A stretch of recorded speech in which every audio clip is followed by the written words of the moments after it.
Мадридский Реал отказывается от Мбаппе. Борьба за Айвана Тоуни. Будущее Казимира в МЮ. Моуриньо в Саудовской Аравии. Обо всем этом и многом другом вы узнаете в этом ролике. А перед его началом я хотел бы сказать, что у меня есть группа ВКонтакте и Телеграм-канал, в которых выходят актуальные новости из мира футбола. Ссылки на них вы сможете найти в описании к этому ролику. Думфрис все еще может сменить серию А на АПЛ. Челси и Манчестер Юнайтед ведут борьбу за правого защитника миланского Интера Дензела Думфриса, сообщает портал Calcio Mercato. На счету 27-летнего нидерландца 9 голов и 18 голевых передач в 109 матчах за Нерадзури с момента его перехода из ПСВ. Контракт игрока сборной Нидерландов истекает в 2025 году. А у Интера имеются финансовые проблемы, чем и намерены воспользоваться клубы АПЛ. Ожидается, что клуб серии А может принять предложение по Думфрису на сумму около 50 миллионов евро. В Челси уже есть Рис Джеймс и Мало Гюсто, но первый регулярно травмируется, а второй все еще учится, так как молод. Тем временем Юнайтед очень нуждается в конкуренте для Диогу Далота, поскольку Аарон Ван-Бисака может уйти. Нуну Санту уволен из Аль-Иттихада. Команда из Саудовской Аравии сообщила об отставке португальского специалиста после поражения в азиатской ЛЧ от Аль-Кува. Кроме того, Аль-Иттихад не выигрывает 5 матчей подряд в чемпионате Саудовской Аравии и находится на 6-м месте в турнирной таблице. Бруно Бьянкарди, спутница известного нападающего Неймара, раскрыла подробности попытки похищения дочери спортсмена. Ранее в СМИ появилась информация о том, что в городе Котия в ночь на 7 ноября злоумышленники попытались похитить девушку и новорожденную дочь бразильского нападающего. На рассвете ограбили мою семью, взяли моих родителей в заложники, но я, Мэви и моя сестра больше там не живем. Нас не было в доме в момент происшествия. Слава богу, с родителями все хорошо, написала Бьянкарди в своих соцсетях. По информации журналистов, около 3 часов ночи грабители ворвались в дом матери девушки экс-нападающего ПСЖ и Барселоны. Злоумышленники похитили драгоценные вещи, дизайнерские сумки и часы на общую сумму около 120 тысяч долларов. А также спрашивали о местонахождении девушки Неймара Бруно Бьянкарди и их новорожденной дочери. Одного из преступников, 19-летнего местного жителя, позднее задержали. По данным издания Football Insider, Тоттенхэм вступил в борьбу за форварда Брентфорда Айвана Тоуни, которого также хотят заполучить два лондонских клуба – Челси и Арсенал. Утверждается, что шпоры активно ищут нового 9-го номера, способного сыграть на позиции Харри Кейна, и могут сделать выбор в пользу англичанина в январское окно. Несмотря на то, что контракт Тоуни с пчелами рассчитан до 2025 года, они рассчитывают выручить за него от 60 до 100 миллионов евро. Красные дьяволы хотят заменить Варана на Тодибо.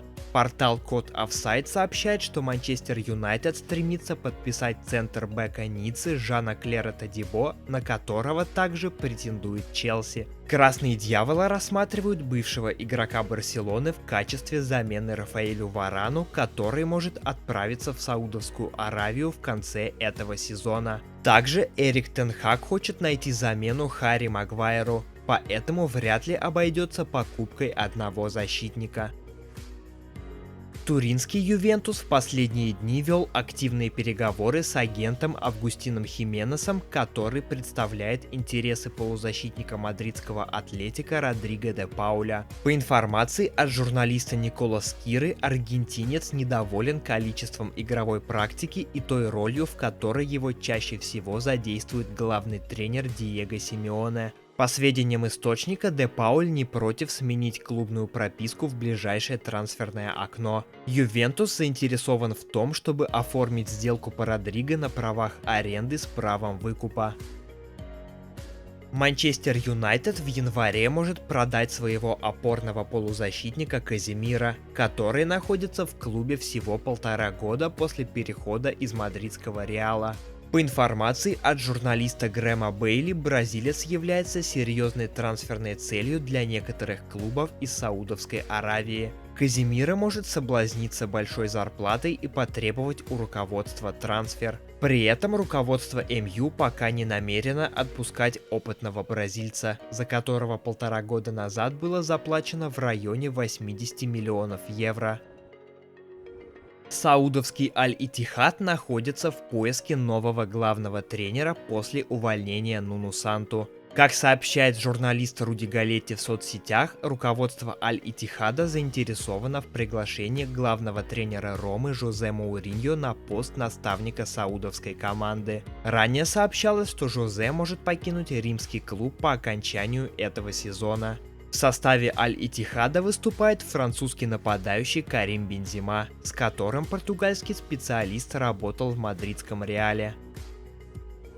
Реал не подпишет Кильяна Мбаппе. Мадридский клуб не станет пытаться оформить трансфер нападающего следующим летом, даже если он уйдет из ПСЖ на правах свободного агента. Руководство Реала считает этот вопрос закрытым, сообщает Кадена Сер. Отказ Реала от услуг Мбаппе обусловлен 3 основными причинами. Во-первых, подписание нападающего повлечет за собой серьезную финансовую нагрузку для клуба. Зарплата Кильяна составит не менее 20 миллионов евро в год, а также игрок потребует крупный подписной бонус. Для сравнения, Джуд Беллингем зарабатывает около 9 миллионов евро в год. Вторая причина заключается в трансферной стратегии мадридцев, которые стремятся подписывать молодых футболистов. В 2024 году Кильяну исполнится 26 лет, в то время как Винисиус, Родриго, Камавинга, Чуамени присоединились к команде в возрасте около 20 лет. Также в следующем сезоне в Реал перейдет 18-летний Эндрик. Важную роль также сыграл отказ Мбаппе от трансфера в Реал в 2022 году. Решение игрока продлить контракт с ПСЖ вызвало негативную реакцию у членов руководства мадридского клуба.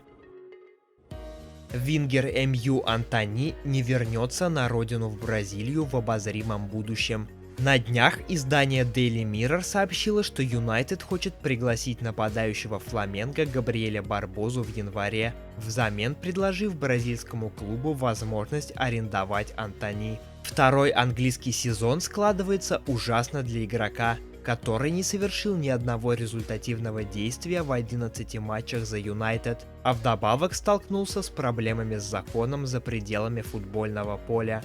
Однако Daily Express, ссылаясь на агентов Антони, утверждает, что 23-летний бразилец не вернется на родину. Данный сценарий исключен. Эрик тен Хаг сохраняет веру в Антони и по-прежнему надеется вернуть своего бывшего подопечного по Аяксу в лучшую форму. А если Юнайтед вдруг и потеряет надежду реанимировать карьеру Антони, то игроку будет предложено отправиться в аренду в один из европейских клубов.